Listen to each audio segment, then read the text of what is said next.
Welcome, teacher friend. I'm Lori. And I'm Melissa. We are two literacy educators in Baltimore. We want the best for all kids, and we know you do too. Our district recently adopted a new literacy curriculum, which meant a lot of change for everyone. Lori and I can't wait to keep learning about literacy with you today. Hi, everyone. Welcome to Literacy Podcast. Melissa and Lori love literacy. Melissa and I are really excited to talk even more today about English learners and high quality instructional materials. And we have the best expert in store for you. We have Crystal Gonzales. She's the executive director at English Learners Success Forum. And Melissa, I know you're ready for this because we did a little primer with Sarah Webb. I know. And now we get to dive deep. And I personally in my teaching career I don't know if I had any English learners. I'm thinking back, if I had any, I don't even remember. So I don't think I did. So it's just really a place for me to learn a lot, which is always really exciting for me. Yeah. Sarah Webb shared a story about a student when she taught fifth grade, a student who came and knew no English. And I had that exact scenario. But we didn't have high quality materials. So while he did stay in the classroom, he also was pulled out, and I fear that he got the experience that we wouldn't have wanted him to have. And so I was reflecting on that and feeling, really guilty. I want to go talk to him and his family and just check in now.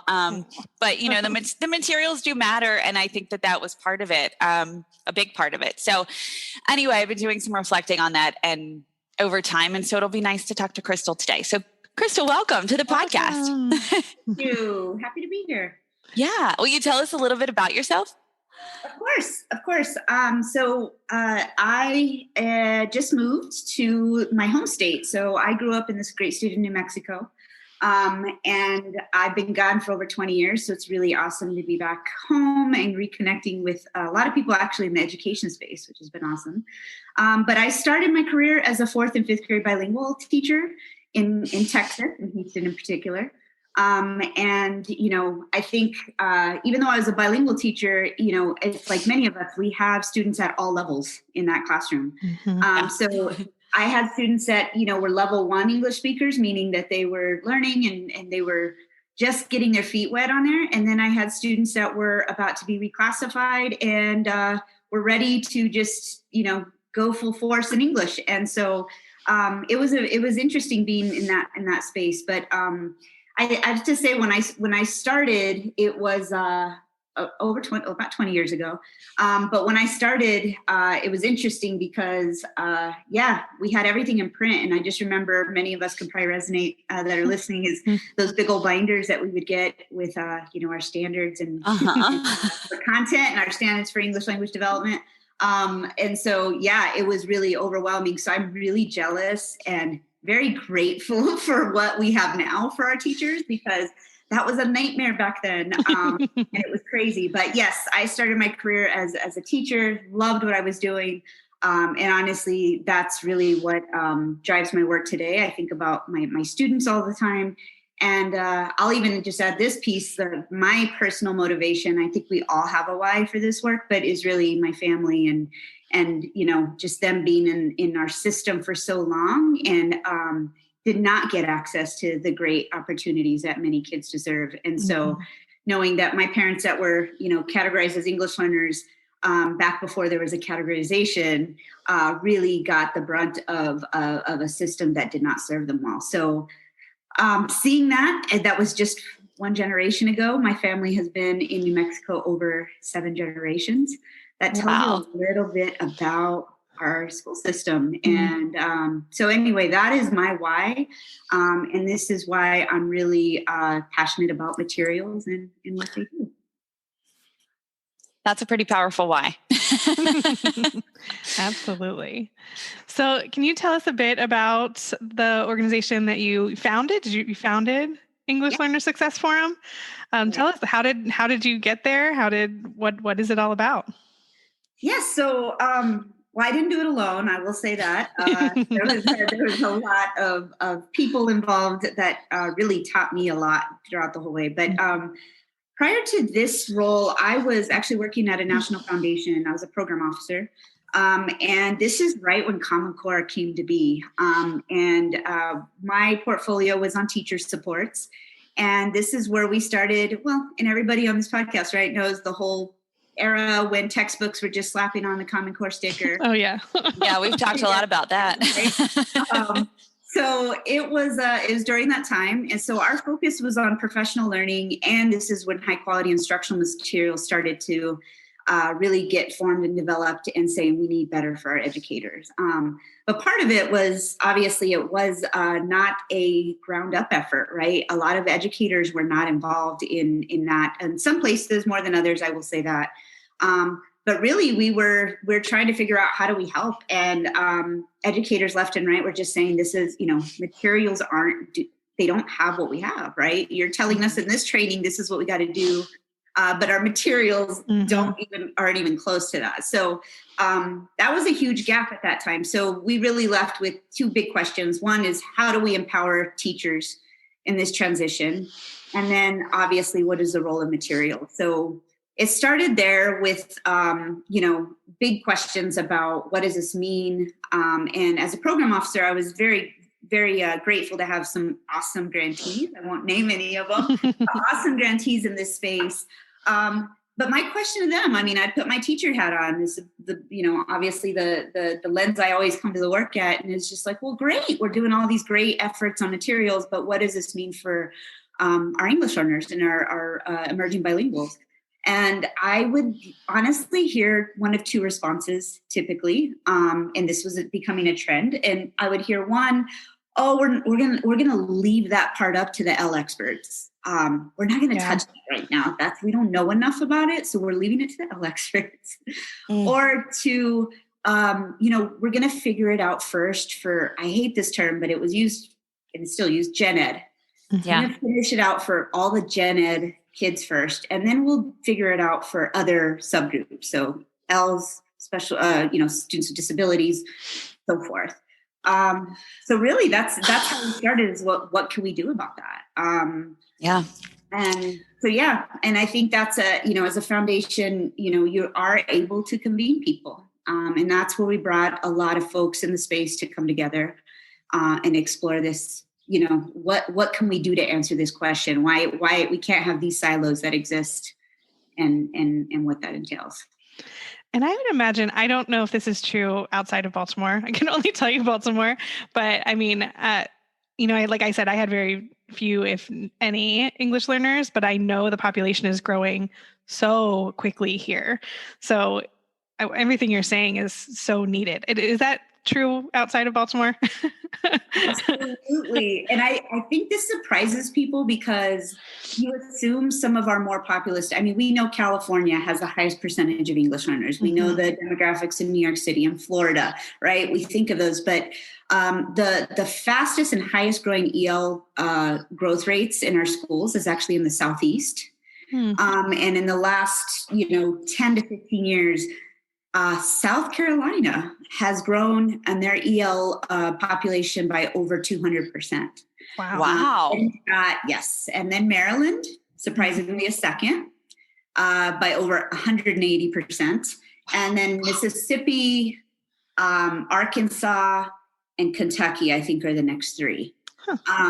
So, I think you're absolutely right? If it's not in front of you and you're not talking about it in these national contexts, people don't really understand that. And I think, again, going back to why materials matter, this is, why I think it's imperative that we need to get out of this, these siloed conversations, right? Where in 2025, they're predicting 1 in 4 classrooms will have an English learner, at least one. Right. And so this is something that we are trying to push, to say we are all educators of English learners. We all are. And it's not the EL, the ESOL, the bilingual coordinator and their department's responsibility. It's really all of us. And so it has grown. And I think what's a little alarming, and this is really why ELSF is really pushing in this, is because we have this growth in our schools. But the quality of education those students receive in our schools is not improving. And so there's some data, that from the economic policy forum, I believe, that showed that Latino and Asian English learners have made no progress in academic achievement in ELA and math relative to white students in the last 20 years. Oh my gosh. So we talk about achievement gaps all the time. Right. Like, That's not a gap. That's like, I don't even know what, that's way more than a gap. Yeah. That is, yeah. So it's a systemic issue. It's our education's problem. We just have not figured out the best way to serve them. So this is where it's like, we've got to do better, right? We really got to do better. And this is going back to why we started. We, as we talk to our folks in this group and the curriculum developers and language development experts, which were half of the room and who I looked up to all at the time when I was even studying to become a bilingual teacher and reading all their articles, brought them into the room and said, how do we do this? And we really concluded that we need to come together, one, and collaborate. And two, it's around access to the same learning as their non-English learner peers. How do we ensure that they're getting that and it's not this siloed, I hate to say it, but simplified, watered down, dumbed down approach that we often see for our students categorized as ELs. So this is where we need to, again, what are those expectations? Let's come together and let's do it. Let's do it in materials. And this is really, and I won't even say anything about preaching to the choir about why materials, but if you go down a grain size of what does this mean for teachers when they say, how well do my materials serve my English learners? We have over 70% of teachers report that they, one, have received inadequate training, right? So that's one. And then most believe that their ELA and math materials are not even designed to raise EL academic performance. So we've got a lack of training and we've got materials that don't help. And so we're kind of just throwing it at teachers saying, hey, do it, get it together. And that is totally unfair. Yeah. I think one of the, and I'm only talking about Sarah Webb because we just podcasted with her and I feel like there's so many parallels between the two of you. I mean, literally hours ago. So it's fresh in my mind. But one of the things that she mentioned is that the power of pushing in and staying in the classroom rather than being pulled out during that ELA time is paramount. And not that it's like, okay, we never need to address these things for this student, right? We do, but it's not during ELA time. And I remember being that fifth grade teacher, like I just shared in the very beginning of this conversation. And that was the time that that was the first question. Well, when's your ELA block? We'll pull him out during your ELA block. And I mean, and for teachers that don't know, right? If you're not trained, you don't know what to do. Then you might feel like, great, please take them now. Yes.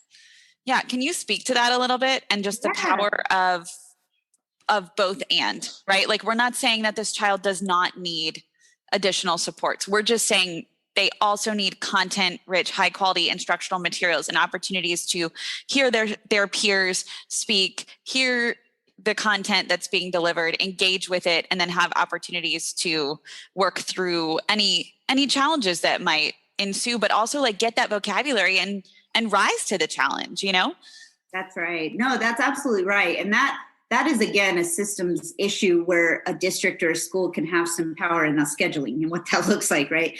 And I do think that's some unlearning that still we have to do in many places of when are we pulling them out? Is it during math and ELA? And does that even make any sense when they are taking, they're held to the same standards and they're taking the same assessments as their non-EL peers. And yet we're pulling them out during that time where they probably should be learning the same stuff, right? I know. I think that's part of it. And then I will say the other thing that I know one issue that we're starting to see, which in my opinion is also contributing to these silos, is we have a lot of ELD supplemental materials that if you do have an ELD teacher or an ESOL teacher, they may take that student separately and dive in with ELD. And again, this is where you dive into the mechanics of English and learning as different things. Why are we not doing that within the context of what kids are learning, right? And I think that's why there's great materials that are starting to form, but we can't forget that it's also a compliance thing, right? You are required by law. I mean, this happened by law. There's so many. That's why there's so many civil rights, violations happening in districts and states across the country. They are required to have designated English language development time. Now, when you do it and how you do it, that's been up to interpretation. So, right. But no, this is exactly why I think a good foundational curriculum that really takes into account the language needs of all kids, and really empowers teachers to say, okay, well, if I need to do this during designated ELD time, could I use this curriculum? Can I use these things these concepts we're learning? Can we pull vocabulary from this rich, complex text that they've been using in ELA time and maybe pull it out and really understand the mechanics? So that way it's taught in context and not in complete isolation of what's learning. So I do think that there's materials that are starting to move that way in ELA, which we are super excited to see. But we've got a ways to go. And so, again, I think in these cross, roads, what do you do in terms of empowering teachers to understand how to adapt what they currently have in that learning? But yes, it's absolutely a challenge, I think, for those of us that are in systems that don't allow us to do this in a very thoughtful way. Which is probably a lot of people. A lot of systems. I'm reading, for the second time, there's an article or a publication called The Role of Background Knowledge in Reading Comprehension, a Critical Review. I can link it if I can. If not, then I will just cite it and everybody can go find it and read it. They talk a lot about, I'm just going to share one bit that you made me think of, Crystal, because I have my annotated text here. So I'm going to share it because you're making me think about it. So it says schematic views of reading postulate that reading is comprised of interactions between the literal propositional representation of a text, which is called the text base, and a related schema formed from background knowledge. And then without an effective text base that is coherent with the content of the text, the reader has access to little information that can be integrated with any related schemata. So I think that that's what you're talking about, that it really is based in giving this reader who is a 5th grade reader or a blank grade reader in another language, right? They're not coming with no information. They're coming with lots of rich information and experiences. They just can't, there's a language barrier. And so they have schema somewhere and we have to continue to build that. And maybe if they don't have it, we have to build it. But we can't do that through a pullout where we're asking them to do very low level tasks all the time and not integrate content. Yes, absolutely. And I think this is where we really push collectively. And I think we all have this intention, but it may not come out in whether it's the text selection and all this, but it goes back to that asset-based approach to your teaching, right? Do you truly believe that your students, and this is all students, right, but have their specific we call them funds of knowledge. Mm-hmm. Maybe they have some experiences that they don't know how to tell you about, but if you were able to help them make that connection between something they've experienced and the text that you're reading, or words or vocabulary or whatever, right? How empowering is that for the kid to, the student to just be like, wow, I know this, but how often are we giving students those opportunities when we're going through, a lesson, right? Whether it's ELA or math, how often do we stop and pause and think? And I think this is where exactly you're saying, how do we make that transition and empower it? Because again, I think you'll hear me say probably multiple times on this podcast is when you do this, when you have that explicit attention and it's asset-based, but also language intensive, it benefits everybody in the classroom. So why not just, imagine every kid that has their own experience. So I think you're absolutely right, Lori. I think, it could be very intentional building this out and what it looks like. And we all have our own experiences too when we go into professional learning as adults, right? And we're able to make connections with, oh my gosh, I've done something similar to that, and bring that to our learning. It's just much more powerful for our kids to see that in context. Yeah. I liked when we did our pre-call. I mean, I put like 10 stars next to it, that what's good for, English language learners is really good for all kids. And that, not only do they deserve the same content, but it supports every student. So, I'm thinking about the struggling readers who, when you're speaking about English language learners, there's lots of crossover to me. There are lots of similarities that I'm identifying and thinking about as you're speaking. So I would love to hear you talk a little bit about what we know works and what that looks like in the classroom. Absolutely. So yes, and to expand on that term, and break that down a bit, like I think the opposite is worth noting. So what we say all the time, as you just said, like, what's good for ELS is good for all kids. But the opposite is not true, right? What's good for all kids, and this is where we hear the term, oh, it's just good teaching, or just do it for everybody. And if you do these things really well, your kids are going to get it.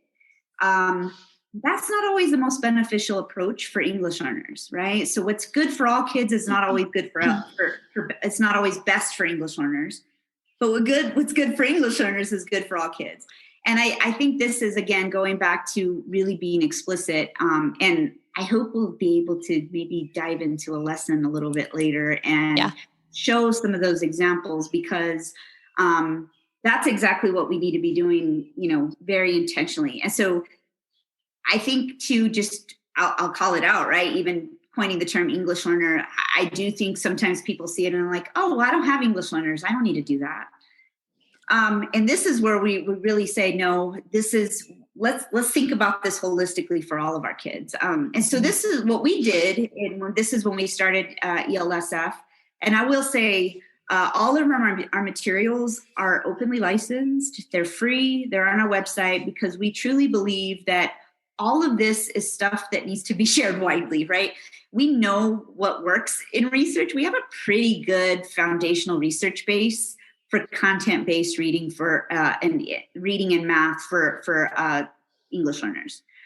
So what we did is we culled all that research. We brought together amazing experts in the field, both in English language development, language acquisition, as well as many of our friends in the high quality instructional material space, some of our friends that have written the Common Core state standards, that know that language is the big part of the new standard, I guess they're not new anymore, but the standard. And we culled these together, and we put a set of guidelines for ELA and a set of guidelines for math about what should materials be improving to reflect those. And again, they're pretty in the weeds, but a lot of our content developers, which is awesome, a lot of publishers that are developing curriculum, a lot of even districts that are developing their own curriculum, they consistently go to these guidelines and they say, okay, are we doing enough for our English learners? And how do we really bolder and pull out all the language aspects of this work that need to be front and center for not only ELS, but for all kids. And I think that's the exciting thing, is that we do know enough to do something.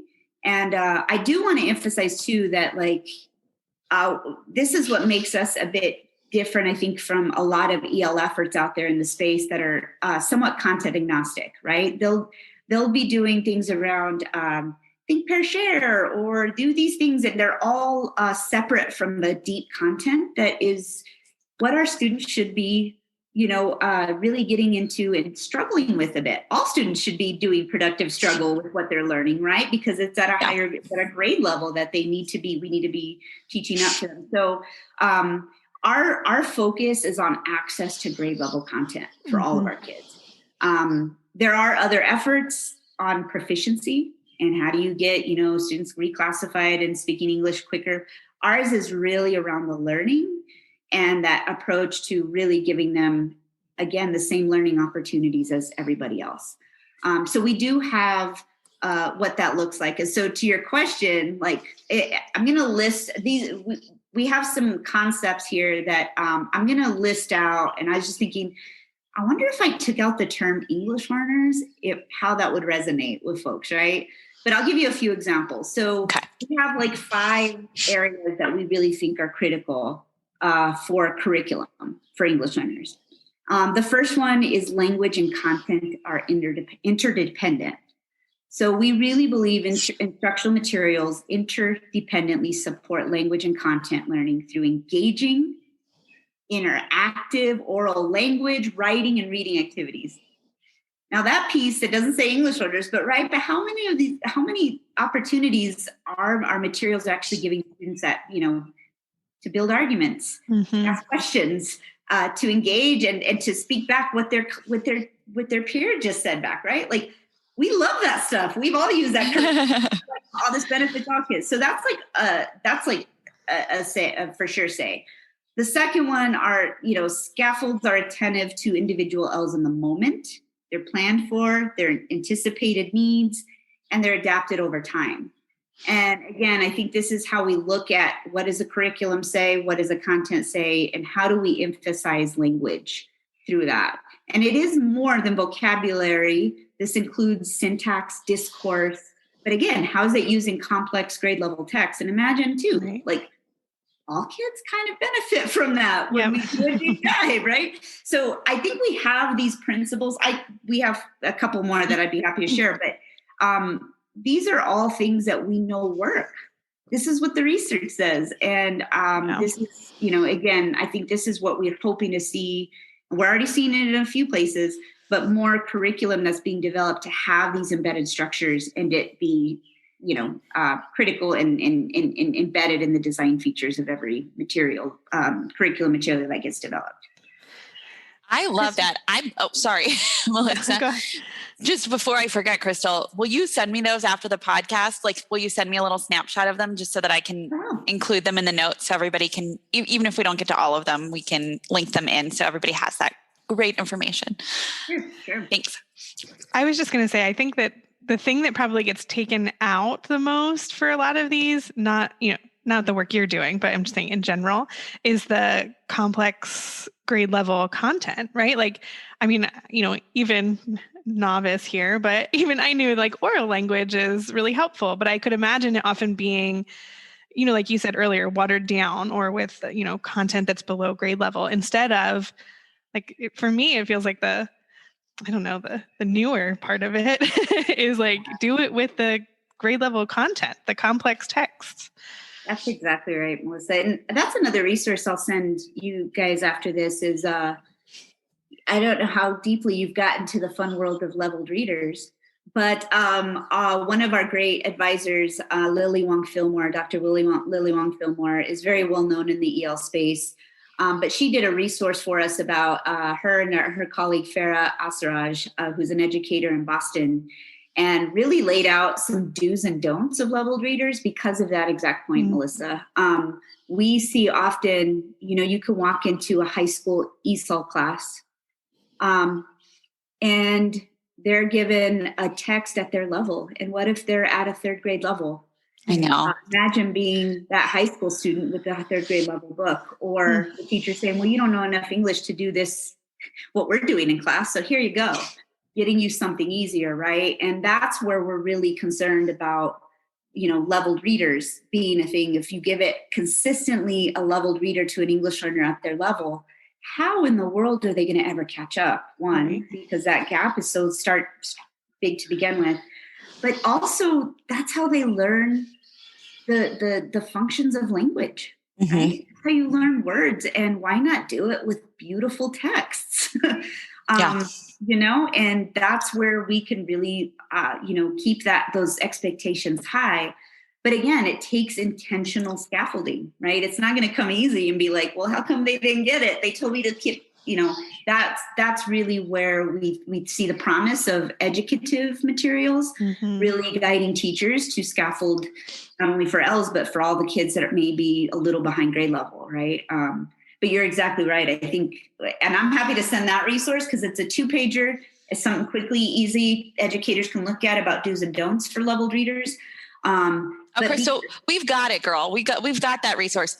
I have it on my desktop. Okay. So I read aloud in Sarah Webb's podcast. I read aloud the options, like option A and option B, to show the excerpts from text, because I was like, this is such a stark contrast. We need to read this aloud so that people can hear, the difference between what you get if you have a leveled reader versus what you get if you have access to high quality text and content, and which one do you want your child, your student to read? And we also had Sonia Santelises on, and she talks about educational redlining, and of course I'm just obsessed with that.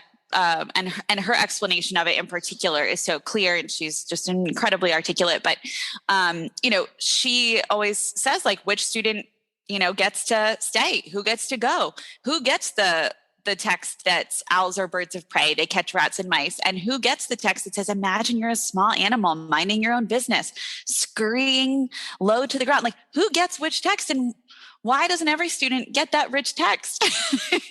Absolutely. Yeah. I have it pulled up right now. Obviously, I think this is an amazing resource. I will hyperlink it in every podcast that we talk about. Get ready, everybody. Yeah, right. It's coming at you. Actually, Melissa and I are both in the, I don't know if you're in any of those science of reading groups on Facebook, Crystal, but it's quite an experience. And like everyone who's the gamut, like folks who are just learning and folks who are, really have a good understanding. So it's really nice. And like, I feel like people constantly ask questions where this resource would be helpful. So I'm going to go post after this in that group, and I'm going to post this resource for them. Yeah. I tell you, we have just amazing people in our community that, as you see, Dr. Lily Wong-Fillmore and Farah Asaraj, we always try to match it with a classroom educator in these resources, because, again, the expertise that lies in this community is just mind-blowing to me all the time. I learn so much from folks. But, yeah, our teachers are doing it. They are doing it, and they see the result of, holding these high expectations. So, yes, share it out. And hopefully there's other resources too that people find useful that we're consistently putting out for folks. So we've had a few podcasts lately about UDL, equity, and we talk a lot about how, some of the new materials, especially Wit and Wisdom, because it's what we know, don't have like those boxes like my textbook used to have of like, here's where the thing is for UDL, here's where the thing is for English learners. And I'm wondering if you could talk a bit about, a lesson and what's in a good lesson for English learners that you might not even see, right? It's just part of the lesson. Yes. Thank goodness we don't have as many. I will say they're not all gone yet. There's some curricula that I've seen that I would not put in the high quality instructional materials category they do have those, right? So I think first is like a shift in thinking for all of us, right? And I think this is where, if we're not educating at all levels of the system, are our friends that are on the adoption committees, for example, at the state and district level, do they know that that's not what they need to be looking for anymore? And not at every state, not at every state. Not. Right? Yeah. So what's our job in terms of educating everybody in this space? And it is a shift of thinking, because if you were like me in the classroom 20 years ago, you're going to go back to those materials and be like, I don't see what they don't have no differentiated supports for English learners. I don't see anything.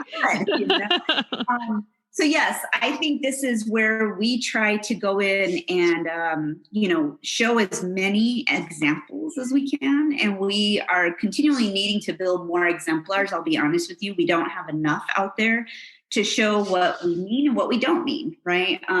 So one of the exciting things that we have on our site, and it is a frequently visited resource, which we're happy about, is we were able to partner with a few curriculum developers and said, okay, let's do a deep dive into some of these lessons and units, and let's actually look at what are some good features for our students categorized as ELSF. What are some good features in an ELA math curriculum? And let's pull them out and let's annotate them and let's talk about why they're good. But before we do that, what I always like to do, and I've done this with Title III directors from various states. I've done this with superintendents. And it's interesting to see the aha moments. But what we typically do is we print out a high quality instruction, a high quality lesson, put it out there. And I said, okay, well, the first thing I want you to do is go through, take 5 minutes, work with your partner, and highlight all the things that you think are really helpful for English learners. And so they sit there and they go through it, right? And again, I think there's questions always at the end of it saying, well, I didn't see a lot of, they didn't really extrapolate the language, or they didn't say to show a picture here, or there's no glossary with translations. It's the stuff we typically easily grab onto. Mm-hmm. And so it's a good, okay, great. And then we give them a lesson that's annotated and really pulling it out and saying, okay, now let's go through here and let's figure out what this looks like. And that's where we get some, aha lessons. So one lesson that I'm pulled out, and this is, again, it's on our website. And it's what we did with this one is we partnered with our friends at Wit and Wisdom, and they were very adamant about saying, hey, we don't want to just do one lesson. We need to show an arc of lessons that really build off of this. And again, because there's pieces in here that need to be spiraled both in content and language over time and be consistent. Yeah. Which we were like, yes, we love hearing that language, right? Because this is beneficial for all kids. So as we annotated this one, let's do it. And I know the audience can't see the lesson. So there's 5 lessons on our site. It's about the figurative heart, and literal or figurative heart is the topic. And how do you even dive into that? But what we do is we go through this lesson, and this is the exercise that I give, educators. How do we pull out some of these really great features that are important for students? So one, as you said earlier, Lori, there's pieces in here that are really about building background knowledge. And then so we pull out that and say, why is that beneficial for English learners? And so, okay, great. So again, most people don't see that as an ELSF support, right? They're like, oh, it's background. Hey, but how are you making that explicit for your English learners in the class? I saw too in there, Crystal, there's a part for eliciting their own background knowledge too, not just they don't know anything, let me give it all to them, but also getting from them what they do know. And there's pieces in here that we just love, because we get this question a lot is, when are the students' home language, when is it supposed to be used? And it's not a simple answer, right? But there's lessons in here that say, is it okay? Yes, encourage your students to go home and interview their parents in their home language and really understand, again, focused on the concept and language. And then they bring it back to the classroom. They can report out with their partners that maybe speak the same language as them, or they can translate it. There's tools now that have, there's very creative ways that students can bring that back home. But again, they're tying their background and what they know into what they're learning. And this is where this lesson is really, powerful and explicit for them of what it looks like. So one, we love that one. And I think as you go through some of the other pieces, you'll see, even the vocabulary section that is at the end of a lesson. It is not it's not a vocabulary list that's given at the beginning, and everybody goes and writes down the definition in the dictionary and talks about vocabulary words in isolation, right? How hard is that for an English learner to be like, why am I learning this word? Right? But what they do is they pull it out of the context of the lesson and the complex text that they're learning. Let's pull it out. And again, it breaks it down about, what does this word mean? What does it mean in the sentence? What does it mean figuratively? But there's some beautiful arcs of really diving into figurative versus literal, language, and what does it mean? And I could go into it, but I think most folks would benefit from honestly just checking it out themselves and seeing what it looks like. But there's some really great examples of it being super explicit on various forms of building language and content simultaneously. Mm-hmm. Yeah. And you were talking through lesson 1, correct? Yes. Yeah. Okay. Yeah. I'll link them all. So our listeners can take a little look, see. But it's so fun because every time I feel like I look through them, I feel like it really reaffirms what I did in the classroom. And because the things that are happening here are so embedded within, right? And so even though I didn't have high quality materials when I was teaching, I still had practices that were supportive of English language learners. Now, I would have preferred to have the materials as well, but it is affirming to hear that, you know, some of these are really intuitive as teachers. And then also that they are included within. I like the idea of annotating it because it makes it really visual. So I would encourage everybody, if you're going to look at one lesson, be sure you look at the whole arc because you can really see over time how it grows. And what you might think is, quote, missing in one lesson is intentionally saved for another day because that's not the intent or purpose of that particular lesson, because it is intentionally scaffolded over time to build both, you know, skills and knowledge. That's right. No, and the thing you'll hear, I think these terms are growing. We've got some colleagues in the field that are also doing, you know, professional learning on this, but the spiraling of content and language. And this is a prime example, as you said, Lori, that is something that, you know, as you think about it, it's providing opportunities for students to apprentice their language skills and the concepts. And it has to be intentional and consistent. This is why, like, it's not helpful to go download one lesson from Teachers Pay Teachers and plug it in and be like, all right, well, this is my lesson for this standard, right? Preach. That's really not helpful for our English learners, I'm being honest, because how great is it to have a concept or a language skill that you revisit every 3 weeks, every 4 weeks? And imagine you are visiting that concept 5 to 7 times throughout the entire school year, how much more in depth they're going to get that concept than like these isolated things of them. You're forcing them to make some of those connections in a way that's not as intentional, right? So this is where I think this spiraling of content and language is key for materials. And I will say this, like, we work with, and I'm going to do this very openly, like, we work with anybody who wants to work with us to actually have these kinds of, you know, embedded concepts and skills throughout their materials. This is one partner, Wit and Wisdom, right? But there's other publishers in the space. I have to be fair in that have worked with us that are moving towards this. Mm-hmm. And so we're really excited because, again, we really feel that this is a game changer for curriculum development. And it's not until you see your anecdotes, Lori and Melissa, talking about how beneficial this is, but when we go out and we see it happening in the classroom. And I think the most exciting thing is the aha moments that kids have when they're just like we love that, right? We live for that moment when our student just says, oh, I get it. You know, you're just like, oh my God, this is awesome, right?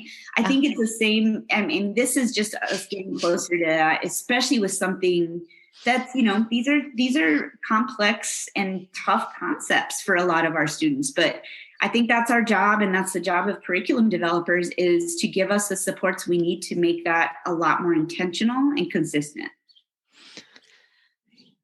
And Melissa, I know Melissa and I are always like, we can read each other. So I was just thinking of when we adopted Wit and Wisdom in Baltimore and how one of the first things people said was like, there are no supports for our English learners. So we need the ESOL office to do it, right? Like, make all the supports. And I was just thinking, like, this would have been more helpful, right? Go through and show where they are, right? Where they already exist.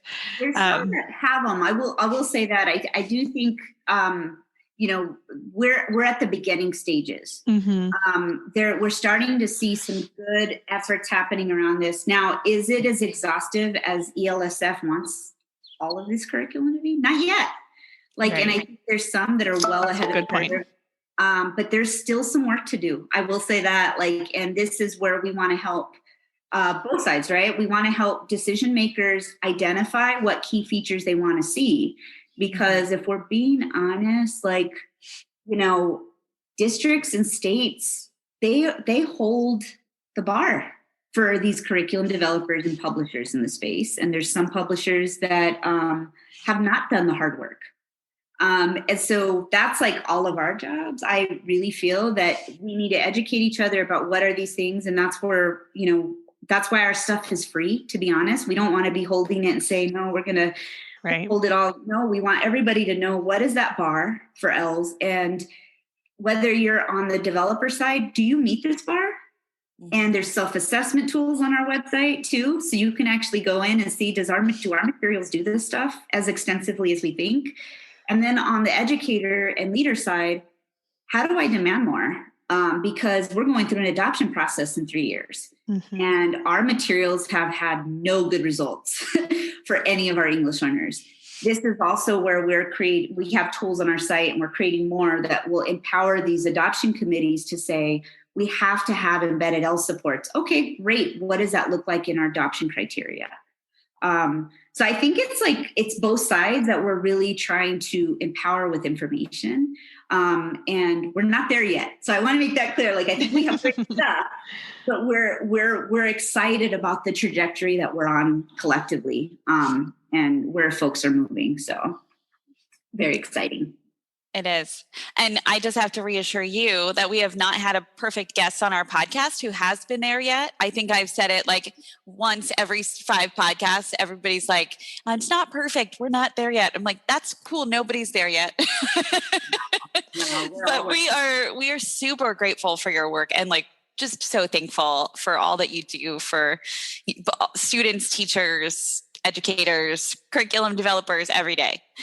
But I also love that our like curriculum companies, not all, but the ones that we're talking about here, do have that mindset of like, we want to keep improving, right? It's not like the old textbooks where it's like, well, it's done, it's printed, they're all out, and that's it forever.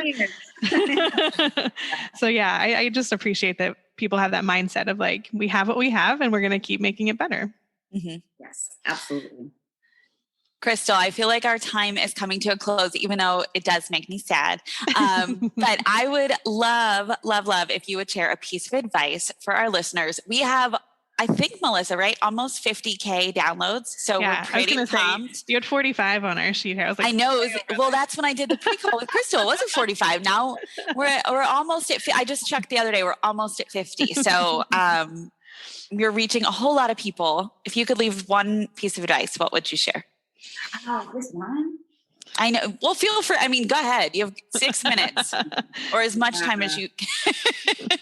Well, in my head, they're all connected. So I'll start with this. I think like the number one thing is to know our students. So one, know your students, right? And I think, and I say that we were talking earlier about like, I even talked to one educator, for example, here that was telling me that she didn't know she had an English learner probably until the 2nd month of the school year. Mm. Well, one, because the student spoke English pretty well, right? But she didn't know she was categorized as an English learner. So I think like one is like know your students and look for and ask for materials with embedded language supports.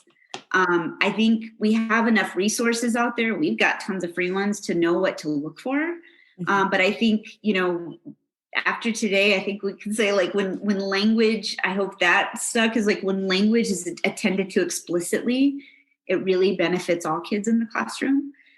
So I'm hoping that these little nuggets of knowing our students, knowing who, what's required for us to do better, will flow into the many state and district adoption processes that are happening. I don't feel we've seen enough of that at that level. So I would say like, my advice would be to get involved, advocate on behalf of our English learners, get your colleagues that know this well to have a seat at the table, because I feel that very few of us honestly are at this table, and we must do this on behalf of our kids if we truly believe they deserve access to quality learning. And so I heard this last week from a colleague, and I was just like, man, this is us. So I'd say like just ending on this note of like being aware is the minimum, right? And I hope that if this is new to folks, I hope that this is like our awareness bucket, and it's like what we do next is what matters, because turning this into something because of awareness without action is ignoring it, right? And so if we do more, I really do think it's going to have the ultimate impact on our kids, is what we all want. So I'd end with that. That's great. Crystal, can you share the website real quick? Because it is just full of resources. Yeah. Oh, absolutely. And I'll link it. I'll link it as well. Yeah. It's EL Success Forum, FORUM.org. Yeah, there's so much again, there. We're adding more and more as we grow and coming from our educator community and expert community. So yeah, come visit us. That's so good. Thank you. I'll link it, and I'll link explicitly the pieces that we talked about. So I'll link the general website as well as the do's and don'ts of, is it do's and don'ts of leveled reading? Is that what it's entitled? Leveled readers. And then also the annotated lessons, so that folks can just go right there as we're talking about it if they're at a computer, and if not, they can check it out later if they're driving or however they're listening. So we are super grateful. And I feel like we should connect you with Kimyana Burke from Excel and Ed, who we also have had on our podcast. I feel like I need to make a little introduction. She's a policy expert. And I just feel like a lot of what you're sharing somehow should be embedded in that policy. Hey. Yeah. I don't know. We might have to make a little intro to the two of you. So awesome. Well, thank you so much. Thank you guys. I really do appreciate just the invitation and the conversation, and you digging into this with me. You could tell I'm very passionate about it. And thank you guys for all you're doing on this. I appreciate it. Yeah, thank you. Keep up the great work, and we can't wait to keep seeing all the incredible resources on the website that will just help educators everywhere. So thank you. Awesome. Thank you guys. Yeah. Thank you. You too. Bye. Bye.